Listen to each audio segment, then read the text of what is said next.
আমি অন্তর্বর্তী সরকারকে বলবো, ভ্যাট ট্যাক্স বাড়াবার চেষ্টাও করবেন না, এই কাজ করতে গিয়েন না, এটা আপনার জন্য ঠিক না। আপনারা কমাবেন, আপনি বাড়ান কেন? কমাবার কিন্তু পলিসি সেটা অ্যাডাপ্ট করেন, বাড়াবার পলিসি কেন? এটা করবেন না, ভুল করবেন।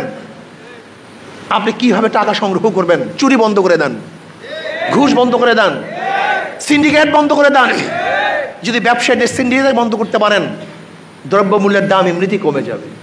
চুরি বন্ধ করতে পারেন, তাহলে ইনশাল্লাহ আমাদের রেমিডিস এমনি বাড়তে থাকবে। আপনি বিদেশে যারা আছে আমাদের রেমিডিস যোদ্ধা, তাদের উৎসাহিত করেন বেশি বেশি টাকা প্রেরণ করার জন্য। ইনশাল্লাহ আমাদের অর্থনীতি চাঙ্গাও হয়ে যাবে। আপনি কি করবেন? শক্ত হাতে দেশকে পরিচালনা করবেন।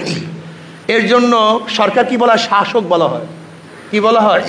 আপনি শাসন করবেন না, খালি আদর করবেন, আপনি সরকার চালাতে পারবেন না।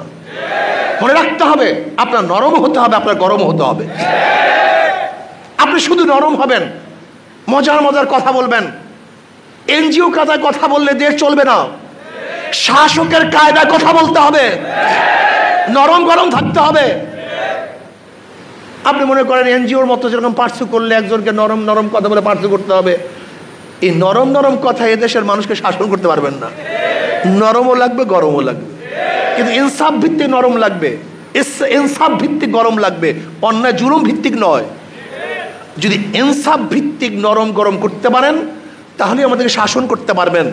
আর ইনসাফ ভিত্তিক যদি আপনি জুলুম করতে চান, তাহলে এদেশের মানুষ কিন্তু আপনার বিরুদ্ধে আবার আন্দোলনে ঝাঁপিয়ে পড়বে। বাংলাদেশের মানুষ কোনোদিন কারোর পায়ের নিচে মাথা নত করে নাই, করবে না। আমরা স্বাধীন চেতা, ব্রিটিশ আমাদেরকে রুখতে পারে নাই, পাকিস্তান আমাদেরকে থামাতে পারে নাই, এই আওয়ামী লীগের হাজারো জুলুম অত্যাচার আমাদের নিবৃত করতে পারে নাই। আমরা সেই স্বাধীন লোক। এর জন্য মনে রাখতে হবে, বাংলাদেশের মানুষ যদিও গরিব কিন্তু স্বাধীন চেতা। আপনি দেখেন না কয়েকদিন আগে ভারতের লোকেরা ওই বিজেপি কিছু না কিছু করতে চেয়েছে, বিএসএফ কি না কি করবে আমাদের দেশে, দেখছেন সাধারণ জনগণ কাঁচি নিয়ে দাঁড়িয়ে গেছে। এরা সেই জাতি, এরা কারোর পার নিচে মাথা দিতে জানে না, মরতে জানে, মরতে জানে কিন্তু নত হতে জানে না। এর জন্য বলবো, আসুন আমরা সম্মিলিতভাবে দেশটাকে গড়ার চেষ্টা করি। আর প্রিয় ভাইয়েরা আমার, ইসলাম ব্যতীত সবুজ বাংলা, নতুন বাংলা, সোনার বাংলা, ডিজিটাল বাংলা, স্মার্ট বাংলার দ্বারা মানুষের শান্তি আসবে না। দেখেছি অনেক বাংলা, এবার ইসলামী বাংলা দেখি না। নতুন বাংলা দেখেছেন, সবুজ বাংলা দেখেছেন, সোনার বাংলা দেখেছেন, ডিজিটাল বাংলা দেখেছেন, স্মার্ট বাংলা দেখতে গিয়ে তো একেবারে ভাঙ্গেই পড়তে এসছে। এবার আসুন ইসলামী বাংলা দেখি। ইসলামকে ভয় পান কেন? ইসলামী ফুবিয়া কেন মুসলমানদের মধ্যে? ইসলাম আসলে আমার সমস্যাটা কি? এক গাঁজাখোর আমাকে বলতেছে, হুজুর ইসলাম আসলে আমার গাঁজার অবস্থাটা কি হবে? হ্যাঁ, বেচারা নেশাগ্রস্ত, বলতেই পারে। আমি বললাম, তুমি কি মসজিদে গিয়ে গাঁজা সেবন করতে পারো? না হুজুর, মসজিদে গিয়ে গাঁজার পরিবেশ নাকি। আমি বললাম, পুরো বাংলাদেশটা যদি মসজিদের পরিবেশ হয়ে যায়, তাহলে কোনো জায়গায় গাঁজা সেবন করতে পারবা? বল না তো হুজুর। আমি বলি, ইসলাম আসলে তোমাকে জোর করা হবে না, বরং মসজিদের মতো গোটা বাংলাদেশটা পরিবেশ হয়ে যাবে, যেখানে তুমি নিজেই গাঁজা সেবন করতে পারবা না। অনেকেই মনে করছেন আমার অবস্থা কি, আমার দাড়ির অবস্থা কি, আমার এইটার অবস্থা কি। ভাই, আমি ইসলাম সম্পর্কে জানিই না। ইসলাম এমন একটা পরিবেশ সৃষ্টি করবে যেখানে আপনাকে ভালো হতে আপনাকেই বাধ্য করবে। আপনি ভালো হতে যাবেন, আপনাকে প্রেশার দেওয়ার কিচ্ছু নাই, বরং আপনাকেই আপনি মনে করবেন, উফ আমি আর খারাপ থাকবো না, আমি আর ঘুষ খাবো না, আমি আর চুরি করবো না, আমি আর ডাকাতি করবো না, আমি ইফটিজিং করবো না, আমি ধর্ষণ করবো না। এটা আপনিই বলবেন। এই পরিবেশ আমরা সৃষ্টি করতে চাই। এর জন্য ভয় পাওয়ার কিছু নেই। আমার মা বোনেরা বলে, ইসলাম আসলে মনে হয় আমাদেরকে বস্তাবন্দি করে ফেলবে। তুমি কি জানো, ইসলাম আসলে তোমার মর্যাদা অনেক বেড়ে যাবে, তুমি শিক্ষিত আরো বড় হবা, তুমি ধনী হয়ে যাবা, তোমাকে ন্যায্য অধিকার প্রতিষ্ঠিত করা হবে। তোমাকে দিবে সমাজ অধিকার না, আমি সম অধিকার চাই না, আমি কি চাই? ন্যায্য অধিকার। আমার মার অধিকার অনেক বেশি, আমার দাদা আমার নানুর অধিকার অনেক বেশি। কি কথা ঠিক না? আমি আমার মাকে আমার স্ত্রীর অধিকার দিতে চাই না, বরং আমি আমার মাকে স্ত্রীর চেয়ে 1000 গুণ বেশি অধিকার দিতে চাই। তার মানে আমি ন্যায্য অধিকার প্রতিষ্ঠা করতে চাই, সম অধিকার নয়। আজকে মহিলাদের জন্য সংরক্ষিত কোঠা এটা আমি চাই না। কেন? সংরক্ষিত কোঠা যদি রাখেন এটা মহিলাদেরকে অপমান করা হয়, দুর্বল ভাবা হয়, তারা অযোগ্য। না তো সংরক্ষিত কেন? কথাটা বুঝতে পারি না তো সংরক্ষিত কেন? তারা সরাসরি নির্বাচন করবে, কোনো সংরক্ষিত আসন থাকবে না, সরাসরি নির্বাচন অংশগ্রহণ করবে। না ইউনিয়ন পরিষদে, না জেলা পরিষদে, না কোনো নির্বাচনে বা কোনো পরিষদে বা সংসদে কোনো জায়গায় সংরক্ষিত কোনো আসন আমি চাই না। মহিলারা কি করবে? সরাসরি নির্বাচন করবে। সমস্যা কি? তারা নির্বাচন করবে, তার উইন হবে, তাদের শক্তি থাকবে। কিন্তু আপনি সংরক্ষিত করতে চান কেন? দুর্বল ভাবছেন মহিলাদেরকে। এই জায়গায় বলেন সমান অধিকার, আর ওই জায়গায় এখন সংরক্ষিত আসন, এই দুইটার মধ্যে তো আপনার কনফিউশন চলতেছে। এটা হয় না। আসেন আমরা মহিলাদেরকে অধিকার প্রদান করব। কি অধিকার? ন্যায্য অধিকার। জোরে বলেন কি অধিকার? প্রত্যেকটা মানুষের ন্যায্য অধিকার আমরা প্রতিষ্ঠিত করব। শ্রমিকদের ন্যায্য অধিকার, জেলেদের ন্যায্য অধিকার, চামারদের ন্যায্য অধিকার, মুসিদের ন্যায্য অধিকার, চাকরিজীবীদের ন্যায্য অধিকার, ব্যবসায়ীদের ন্যায্য অধিকার, পুরুষদের ন্যায্য অধিকার, মহিলাদের ন্যায্য অধিকার, মুসলমানদের ন্যায্য অধিকার, হিন্দুদের ন্যায্য অধিকার, খ্রিস্টানদের ন্যায্য অধিকার, প্রত্যেকটা ধার্মিকের ন্যায্য অধিকার প্রতিষ্ঠিত করব। যার যে অধিকার আমরা প্রতিষ্ঠিত করব।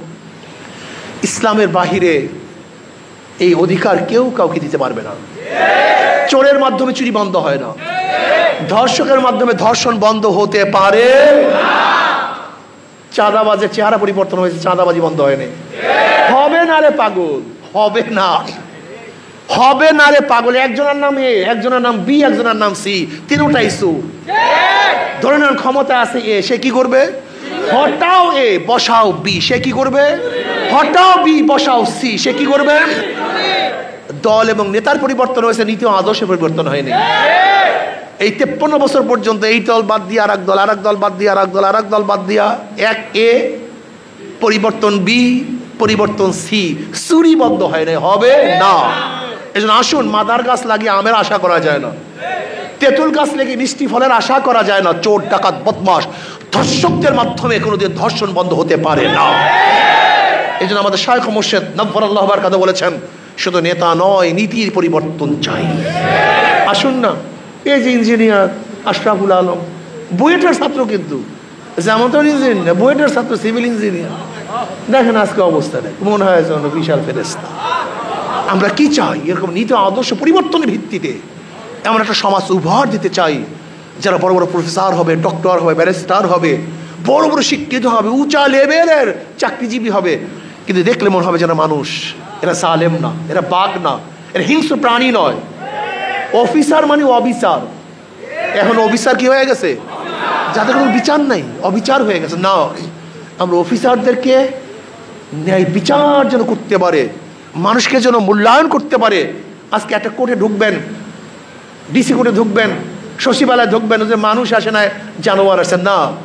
আশরাফুল মাখলুকাত, প্রত্যেক মানুষকে শ্রদ্ধা সম্মান করতে হবে। ইসলাম ব্যতীত এই মূল্যবোধ কোনো মানুষের মধ্যে আসতে পারে না। ইসলামী প্রত্যেক মানুষকে গুরুত্ব দেয়। ইসলাম শুধু মানবতার জন্য নয়, ইসলাম গোটা মাখলুকাতের জন্য। ওমর ইবনে খাত্তাব রাদিয়াল্লাহু ফরমাইছেন, আমার খেলাফতের আমলে যদি ফোরাতের কুলে একটা কুকুর না খেয়ে মারা যায়, আমি ওমরকে জবাব দিতে হবে। যেখানে ইসলাম একটা কুকুরের চিন্তা করছে, সেখানে আশরাফুল মাখলুকাত নিয়ে ইসলাম কিভাবে তার অপেক্ষা রাখে না।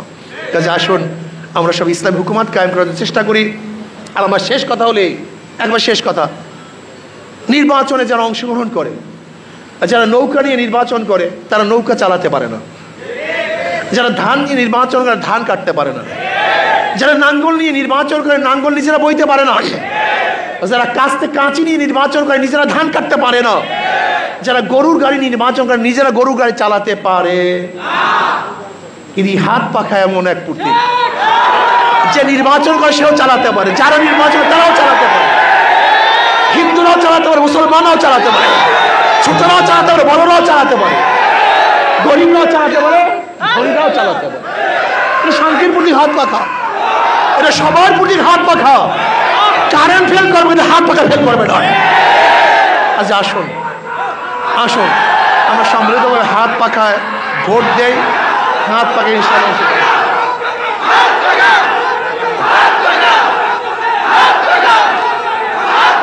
আল্লাহ আমাদের সবাইকে